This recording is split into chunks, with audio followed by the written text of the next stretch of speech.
El tema que vamos a trabajar lleva por nombre el historicismo en la arquitectura y una tentativa de temporalidad va de 1800 a 1850. Pero bueno, vamos a hablar algo de los orígenes y los antecedentes de este movimiento. Necesariamente tendremos que hablar de un movimiento que precede, es decir, que es después del movimiento neoclásico y que es el romanticismo. Y el romanticismo es toda una corriente no solamente artística, sino intelectual, filosófica, literaria, que podemos decir que es una reacción en contra, o sea, va a pelear en contra de la razón así tremendísima y de la criticidad que tuvo la ilustración y el clasicismo. Si ustedes recuerdan, el neoclásico tuvo como principal bandera o como principal leitmotiv, tema, ¿no? Lo que va a ser la razón, el entendimiento, van a buscar que se ilustre la mente de las personas en una idea de liberarlos, ¿no? De liberarlos del yugo de una monarquía, de una religión, y entonces sabemos que dio pie a la Revolución Francesa. Sin embargo, pasó que la Revolución Francesa desilusiona a una gran parte de la población, puesto que no se alcanzaron a llevar los ideales de igualdad, libertad y fraternidad. Entonces, esta desilusión va a hacer que un grupo de personas, de intelectuales, encabecen otro movimiento que le haga frente a este racionalismo extremo que va a tener el movimiento neoclásico. Y van a recibir el nombre, que es para la época era un nombre despectivo, es decir, un nombre que de alguna manera era como burlarse de ellos, les denominaban los romantiques. Y romantic no tiene ninguna relación con el amor romántico, ¿no? De angelitos con alas y cupidos, ¿no? Corazones rojos, sino que romantic sería como definido como aquel que vive en el pasado, ¿no? O aquel que evoca en el pasado. Pero entonces, si ustedes recuerdan, hemos hablado muchas veces de cómo la historia es un péndulo, ¿no? Que va de un lado a otro, de un lado a otro, y que ese ir y venir, pues ahora, si el neoclásico se posicionó de un lado, en la razón, en la estructura, en el pensamiento, ahora el romanticismo se va a posicionar en la parte de la emoción, en la parte de la pasión, de los sentimientos. Bueno, surge principalmente en Alemania y se va a extender a toda Europa. América va a llegar, digamos, retrasado, no va a tener la misma expansión que en su momento tuvo el neoclásico. Recordemos que el neoclásico ya fue el último movimiento, podemos llamarlo universal, y que entonces este romanticismo pues va a llegar a un punto, digamos, en donde sí se expande, pero no de la manera en que se hicieron los movimientos anteriores. ¿Qué va a buscar el romanticismo? Pues la libertad auténtica del genio creador. Pongo un poco en contexto. Los artistas del neoclásico, pintores, escultores, arquitectos, todos los que se dedicaban a crear arte, lo hacían en las academias, es decir, lo hacían a manera de copiar lo que otros ya habían hecho y entonces ellos tenían que formarse con normas, con estructuras muy bien definidas, por lo que entonces los artistas del romanticismo se van a sentir ahogados con esas normas, con esos cánones, con esas estructuras y van a buscar la libertad auténtica. Por eso el romantique es pintoresco, es sentimental, ¿no? Es aquel que vive en el pasado, que evoca tiempos que quizá fueron mejores, pero que son tiempos de la antigüedad, ¿no? Van a tratar de retratar, y esto se hace principalmente en la pintura y en la literatura, todo aquello que es sublime o inefable. ¿Qué es lo inefable? Aquello que no se puede expresar con palabras, ¿no? Aquello que solamente se siente, ¿no? Y que se experimenta con los sentimientos y que pues no puede ser descrito a través de la razón. Ya se dan dando una idea por dónde va esta postura del romanticismo, ¿no? Y bueno, tiene características muy particulares. Surge la conciencia del yo como entidad autónoma, la fantasía y el sentimiento. ¿Qué quiere decir esto? Los artistas del neoclásico iban en conjunto, eran académicos, tenían una serie de normas, de reglas y de estructuras, y no se diferenciaban entre sí, sino que eran como uno solo. Aquí está o se propugna por la individualidad del artista. Por eso se tiene una conciencia del yo como una entidad autónoma, pero además también el genio creador, es decir, se le va a dar mucho énfasis a esta inspiración que va a tener cada artista para crear un universo propio. Y se va a valorar mucho más lo diferente frente a lo común. Sobre todo, lo diría yo, en la pintura, en la literatura, y bueno, quizá un poco en la escultura. La arquitectura va a tener su punto muy particular que vamos a ver a continuación. Entonces, buscan ser originales frente a la tradición clasicista del neoclásico y buscan no adecuarse a los cánones, ¿no? Es decir, a las reglas o a las normas, por lo que cada persona tendría que demostrar lo que lo hace único, lo que lo hace diferente. Por eso se trata de tener creatividad frente a la imitación de lo antiguo. Este punto no va a aplicar para la arquitectura y ahorita les voy a explicar por qué. Eso llévenselo en su cabeza porque lo vamos a abordar. La creatividad frente a la imitación de lo antiguo. Ahorita vamos a ver por qué. Y entonces ellos tienen una profunda nostalgia de tiempos pasados, ¿no? De paraísos perdidos, de la infancia, de una nación, de una época. Y entonces van a tener los artistas del romanticismo, que es una idea imperfecta, inacabada o abierta, enfrente, ¿no? O se confronta a una obra quizá neoclásica que es perfecta, concluida, cerrada, ¿no? Entonces vamos a ver algunos ejemplos. Van a poner especial énfasis en las pasiones, en los sentimientos, en la individualidad y vamos a ver entonces imágenes quizá de desastres como tormenta, ¿no? Que trae estos marineros con sus barcazas en alta mar como si se tratara de hojas que mueve el viento, ¿no?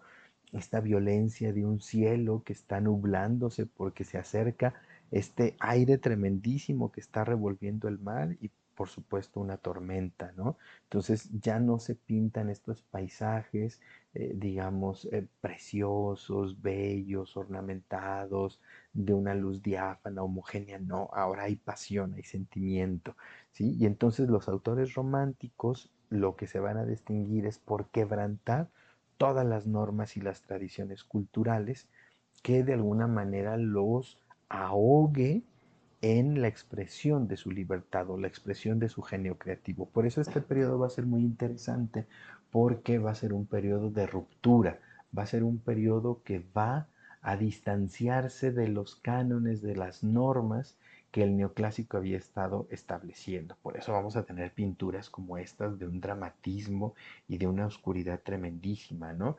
Y van a proponer una renovación de temas y de ambientes. Les decía, ya no son estos paisajes hermosos de campos floridos, de soles maravillosos con cielos azules, no, ya son cielos que anuncian tormenta, quizá que ponen un fenómeno como el arco iris, pero vemos también espacios de ruidos, esta especie de pantano, ¿no? En donde muy probablemente aquí la carreta quedó atascada, lo mismo que esta especie como de islote en donde ya la hierba creció y arrasó con las casas, árboles pues que están en malas condiciones, lo mismo que la cerca, es decir, los paisajes se vuelven quizá más tendientes a lo lúgubre, a lo tenebroso y por supuesto hay autores que van a preferir ambientes nocturnos y luctuosos o ruinosos, ¿no? O sea, van a ser temas siniestros y pues van a venerar historias fantásticas o de superstición como esta maravilla, ¿no? Que refleja el aquelarre,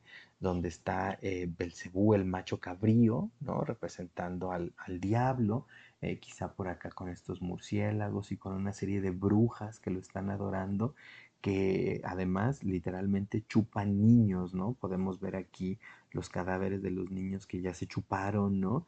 O este que está ya a punto de perecer y cómo se los ofrendan al diablo, ¿no? Entonces vemos cómo, digamos, el sentir de la época en estas historias fantásticas, en estas historias supersticiosas o incluso tenebrosas, tratan de dar un escape al racionalismo tremendísimo que había impuesto el neoclásico. O sea, estos artistas se rebelan.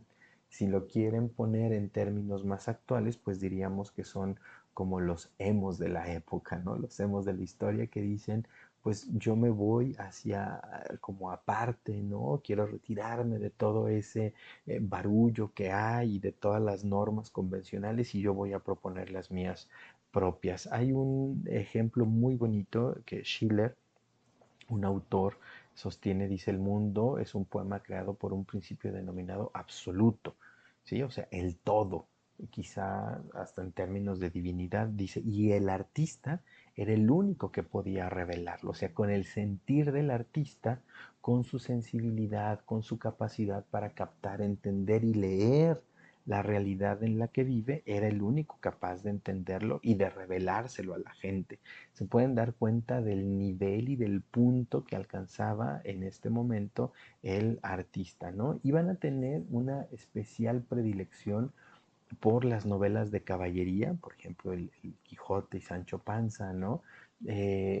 Por estas novelas que evocaban un pasado medieval, un pasado en un estilo gótico, incluso en la vestimenta, incluso en las historias de caballeros andantes que van a luchar en pos del amor de su doncella, que quizá nunca los había visto, ¿no? Ni sabían de su existencia, pero que iban a ofrendar sus armas y su vida por su amor, ¿no? Novelas de caballería, novelas fantásticas.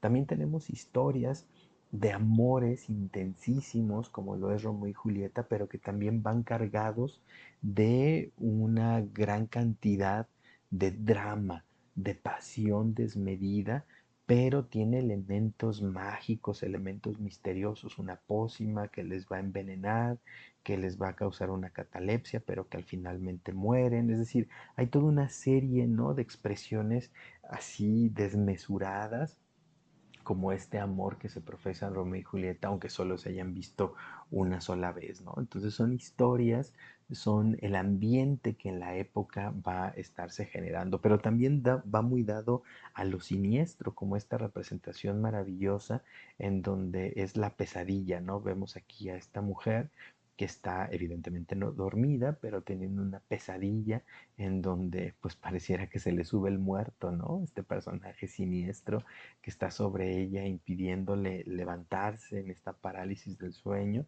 pero además con esta cabeza de este caballo también muy siniestro que ingresa de entre los cortinajes, ¿no? Con los ojos en blanco, es decir, vemos paisajes casi de carácter terrorífico. Y claro, se van a poner, ¿no?, los artistas en estas condiciones o situaciones en donde sus circunstancias los llevan a una desesperación tremendísima, a una desesperación en la cual ellos van a expresar toda su emotividad, que a veces llega a ser tanta que no pueden con ella y deciden acabar con sus vidas. Entonces vamos a tener aquí generaciones de artistas que se van a quitar la vida, ¿no?, que van a suicidarse por su propia mano, ya sea envenenándose, apuñalándose, tirándose de un acantilado, colgándose, porque llegan ellos a escribir que es tanta la pasión que experimentan, que es tan indecible, que es tan indescifrable, que mejor prefieren acabar con su vida. Entonces, pues mueren jóvenes, ¿no? No sé si dejan un cadáver hermoso, pero mueren jóvenes y es toda una generación que va a oponerse a este modo cuadrado, estructurado del mundo que les había heredado el periodo neoclásico. Y bueno, eso es en el arte en general, pero ¿qué pasa con la arquitectura? En la arquitectura va a haber un movimiento muy particular que llamaríamos nosotros la arquitectura en el romanticismo, pero que vamos a decirla de manera más precisa, van a ser una serie de historicismos, vamos a ver por qué. Entonces, este historicismo, ¿qué es lo que va a hacer? Va a recuperar la arquitectura de tiempos pasados, es decir, así como los artistas decían que los tiempos antiguos eran mejores, particularmente el periodo medieval era mejor, porque allí había historias de dragones, de caballeros, de brujas, de demonios, y se daba más a la fantasía, pues también la arquitectura va a buscar en tiempos pasados su inspiración para hacer las nuevas edificaciones. Entonces va a imitar una serie de estilos arquitectónicos de épocas pasadas, poniéndole o añadiéndole características culturales y tecnológicas, también hay que decirlo, ya del siglo XIX, es decir, de 1800, y del siglo XX, de 1900, ¿no? La arquitectura del historicismo va a buscar la identidad nacional, particularmente en Alemania, van a querer encontrar en el gótico, en el estilo gótico, su origen y se van a identificar sumamente con él, pero, pues, o sea, no hay que descartar que estamos en siglo XIX, es decir, en 1800. Ya hay una revolución industrial, ya se inventó la máquina de vapor, ya hay una serie de inventos que tratan de acercarse a la tecnología y esa tecnología también va a impactar en la tecnología constructiva y los materiales en la arquitectura. Entonces, fíjense lo paradigmático, hay la necesidad de construir edificios nuevos para funciones que antes no se necesitaban, por ejemplo, fábricas, estaciones de ferrocarril, estaciones de telégrafo, cabinas telefónicas, o sea, muchas cosas que antes no existían porque no había la tecnología y que ahora, habiendo la tecnología, hay que construirlas, pero que no sabemos cómo luce una central hidroeléctrica, por ejemplo, o no sabemos cómo luce una fábrica de producción en línea. Entonces, ¿qué es lo que se hacía? Esas novedades se envuelven o se revisten en una estructura que ya se conocía. O sea, ¿a qué me refiero?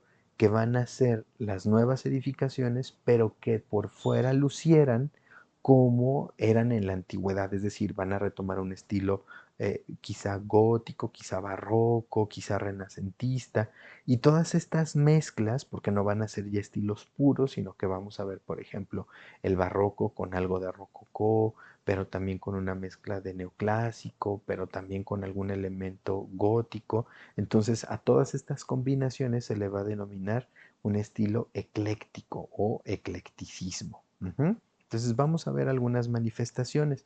¿Qué es lo destacado de aquí? Bueno, ya lo dijimos, se van a construir edificaciones nuevas, con tecnologías nuevas, con acero, con concreto, con vidrio, se van a hacer en mucho menor tiempo de lo que se hacía en la antigüedad, pero de afuera, ¿sí? En su ornamentación o en su interior también, van a lucir estilos de tiempos pasados. Pero eso se le va a distinguir poniéndole un término, el término neo. Neo significa nuevo. Entonces, por ejemplo, para cuando se hace algo que parezca barroco, pero recordarán ustedes, el barroco lo tenemos en 1600, ya estamos muy lejos de ese 1600. Como ese se imita al estilo barroco, pero ya en otra época se le antepone el neo. Entonces, neobarroco, un nuevo barroco. Entonces tenemos como un ejemplo la Catedral de Berlín, que es de 1895. Vean los elementos barrocos que hay en ella, ¿no? Con estos elementos decorativos, pero también tenemos elementos neoclásicos, ajá, pero bueno, con una cúpula totalmente barroca, ajá, entonces sería, si lo llamamos de manera genérica, bueno, pues sería ecléctico, de estilo ecléctico, pero neobarroco, ajá.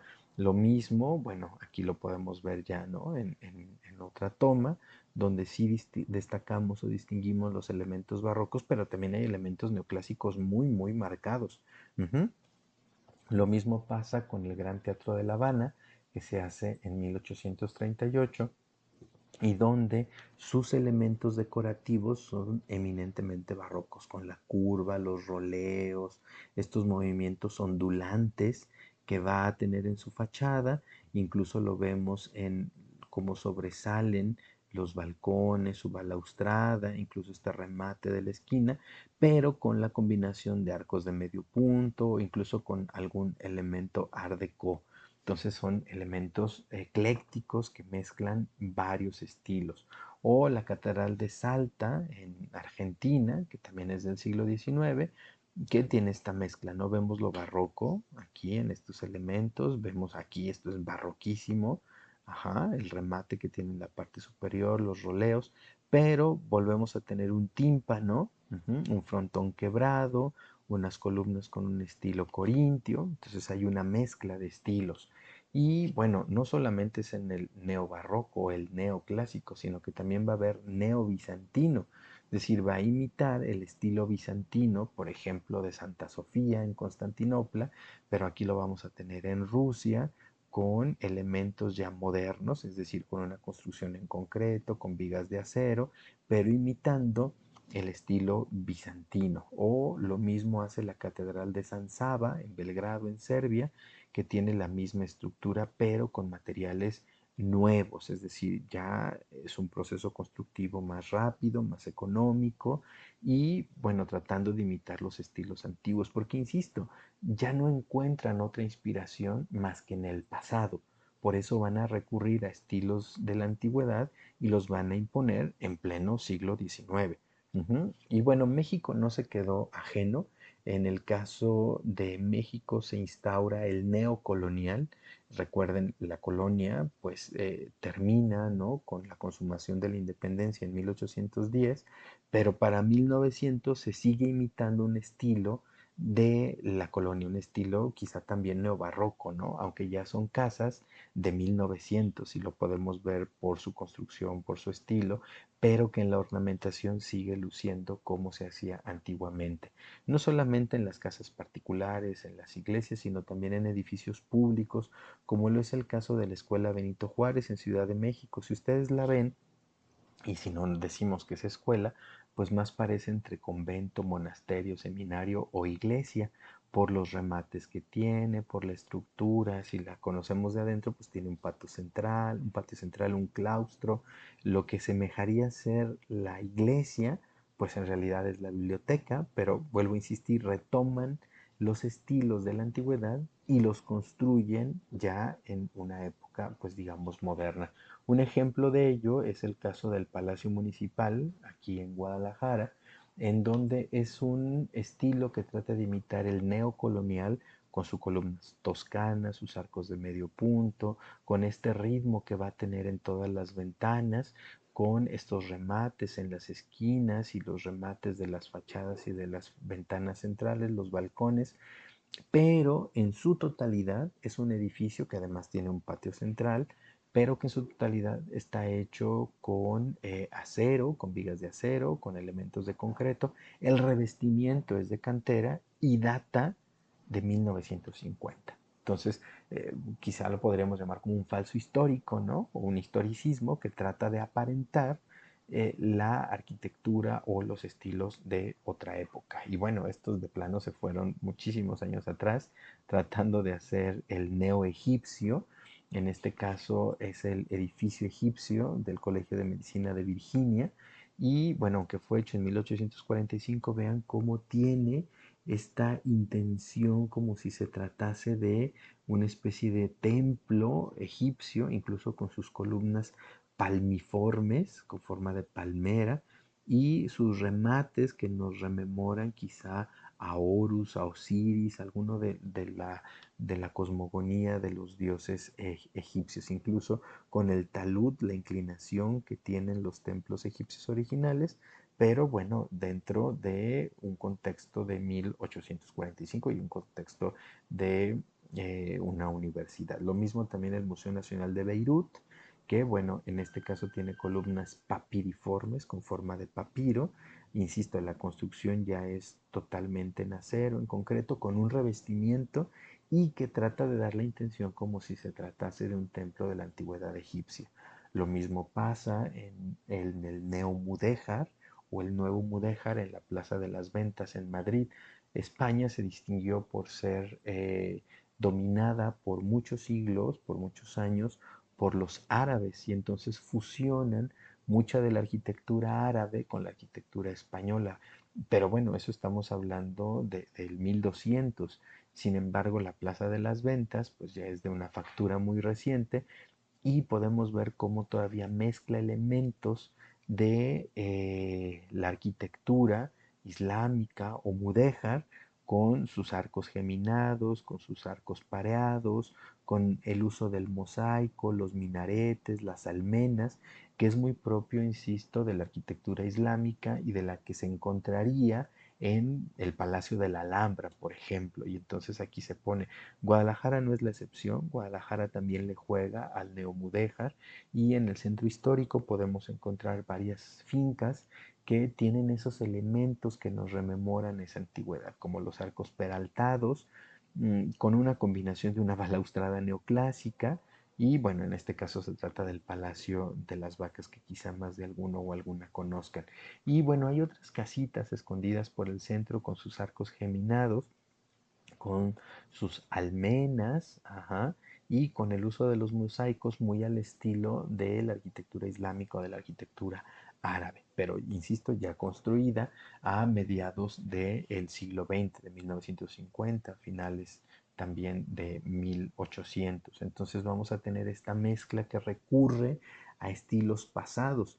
Y bueno, también está el estilo románico, por ejemplo, lo vemos en el Museo de Historia Natural de Londres, donde hay una mezcla de lo románico con esta arquivolta, esta serie de arcos, pero también le hace unos coqueteos al estilo gótico, o en este caso al neogótico, con sus columnas que terminan en punta.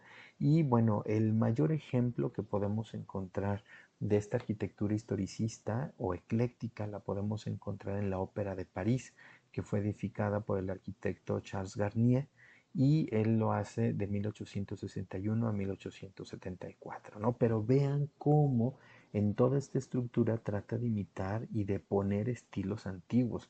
Vemos quizá el barroco al interior de los frontones circulares, vemos el rococó en estos festones y en el uso de la luz y los cristales, pero vemos el neoclásico en las columnas pareadas, es decir, hay una mezcla completa de estilos. Eso es en el exterior. El interior, por supuesto, que reverbera de barroco y de rococó, pero que fue hecho en pleno mitad del siglo XIX, es decir, ya muy cercanos a 1900. Ajá. Ustedes pueden ver los interiores, los candiles, los acabados en el dorado, las pinturas que nos rememora al dorado del barroco y a las pinturas y la iluminación del rococó, ¿no? Y bueno, si tenían alguna duda, aquí lo pueden ver todavía más definido, ajá, este gran pasillo, este gran salón, porque además la ópera pues va a ser algo nuevo que van a tener que tener esta sociedad parisina de mediados del siglo XIX, que va a ser todo un evento en donde lo que se busca, más allá de ir a ver al tenor o al barítono o a la soprano, lo que se busca es ir a ver y ser visto a la sociedad de la época, ¿no? No en balde había programas de óperas que duraban 6 horas las funciones, claro, con muchos intermedios y descansos para que la gente pudiera salir a esta gran escalinata, a este gran salón, pasear por estos espacios, estos vestíbulos, para que pudieran ver su ropa que traían de la última moda, y que traían, digamos, como las tendencias de ese momento. Pero pueden ver aquí la mezcla, insisto, de los diversos estilos. Entonces, ¿cómo se construye una ópera? ¿Cómo se construye un teatro para que se signifique la ópera? No sabemos. Lo que sabemos es lo que necesitamos que sea un gran espacio. Pues entonces vamos a hacerlo que luzca con elementos como lucían en la antigüedad, como lo podemos ver en estos espacios y en estos elementos. Aquí otra vez otra vista de esta gran escalera y de cómo parece que chorrea, ¿no? Parece que se desplaza por todo este espacio. Vean los materiales que son una maravilla, es una elegancia tremendísima. Y ni qué decir, pues, del espacio, ¿no? En donde ya se representan las obras del escenario, de la platea, de los palcos, del foso de la orquesta, de la luneta, con todo este gran derroche. Y bueno, en Guadalajara también tenemos muchos elementos del neogótico, que en este caso es el estilo gótico que se trae ya ahora al presente. Insisto, con el prefijo neo, porque se trata de algo nuevo. Este es un templo muy interesante, quizá alguien lo conozca o haya pasado frente a él. Está sobre la calle de Hospital, a unas cuantas cuadras de la Calzada de Independencia, muy cerca del antiguo Hospital Civil. Es conocido como el Templo del Rosario, aunque la gente popularmente lo llama como el Templo del Padre Galván. Este fue hecho por un arquitecto, se llama Pedro Castellanos Lamblay, que primero se hace arquitecto, estudia en Europa, se forma en las mejores universidades, bebe de los estilos europeos, pero luego se hace sacerdote y entonces construye templos, ¿no? Y aquí vemos un maravilloso ejemplo del neogótico en nuestra ciudad con este arco o esta arquivolta que conjunta muchos arcos con esta altura tan espigada y esta piedra negra que le da ese énfasis tan particular a su estructura. Y bueno, uno de los ejemplos más clásicos que muy probablemente todos y todas conozcan es el templo expiatorio, que también se habla de un estilo neogótico que trata de imitar las nervaduras, las bóvedas de crucería, los vitrales, estos grandes espacios del estilo gótico, pero pues ya en pleno siglo XIX, es decir, lo vamos a denominar neogótico y lo vemos incluso en su fachada, en donde encontramos estas terminaciones en puntas, ajá, estas aguja incluso que sustituye a la cúpula, el rosetón del frente, la torre campanario, que además también va a tener esta serie de pináculos y los contrafuertes que van a detener toda la estructura, que no va a ser más que una copia y una copia desde mi punto de vista un poquito mal hecha, ¿no? De lo que la Catedral de Orvieto en Italia. Ustedes pueden comparar las tres naves, los mosaicos, el rosetón, los pináculos, que prácticamente son las tres naves, el rosetón, los mosaicos y los pináculos que tenemos en la fachada. Pero insisto, este es un gótico real y este es un neogótico. Acuérdense, el término o el prefijo neo se pone cuando se hace en una época diferente a cuando surge el estilo neogótico, neobarroco, neobizantino, neorrománico. Y bueno, quisiera terminar hablándoles de dos personajes muy importantes representativos de este periodo que van a ser pues grandes teóricos y grandes arquitectos. El primero de ellos es Eugène Emmanuel Viollet-le-Duc. Él va a ser un arquitecto que va a tener una relación muy particular con el gótico. A él le debemos las restauraciones de prácticamente estas y otras más construcciones de catedrales, de basílicas, de colegiatas o incluso de monasterios y conventos que tenían o que fueron construidos en la época medieval, evidentemente con un estilo gótico, pero que ya para mitad de 1800 pues estaban en muy malas condiciones y a él se le da la encomienda de que los restaure. Pero ¿por qué lo traemos a la historia? Porque es importante Viollet-le-Duc. Porque él los va a restaurar no con un apego historicista, es decir, a cómo lucían cuando se construyeron, sino que los va a restaurar y va a reponer piezas faltantes a la inspiración que él le va a dar ese movimiento o ese estilo como es el neogótico. Por eso mucho de las restauraciones o de lo que vemos en la Catedral de Notre Dame de París, particularmente hablo de las gárgolas, ¿no? Que bueno, tejemos un montón de historias en torno a ellas, que si se ponían para espantar a los demonios y mil cosas que se han dicho en torno a eso, pues no es más que una adición que muchos años después le pone Viollet-le-Duc a la Catedral de Notre Dame y a otras tantas, ¿no? Entonces mucho del patrimonio gótico que se conserva es gracias a Viollet-le-Duc, pero también gracias a él no pudimos conocer cómo lucían originalmente, porque las intervenciones que le hizo ya fueron más de carácter de inspiración de lo que él creía que iba ahí, más que corroborara con un estudio histórico, arqueológico, de cómo se reponían esas piezas, ¿no? Sin embargo, es un gran referente. Hay quienes sus principales críticos le achacan, ¿no? Que pues no respetó esos parámetros y que hizo lo que quiso, pero pues gracias a él se conservaron estas edificaciones.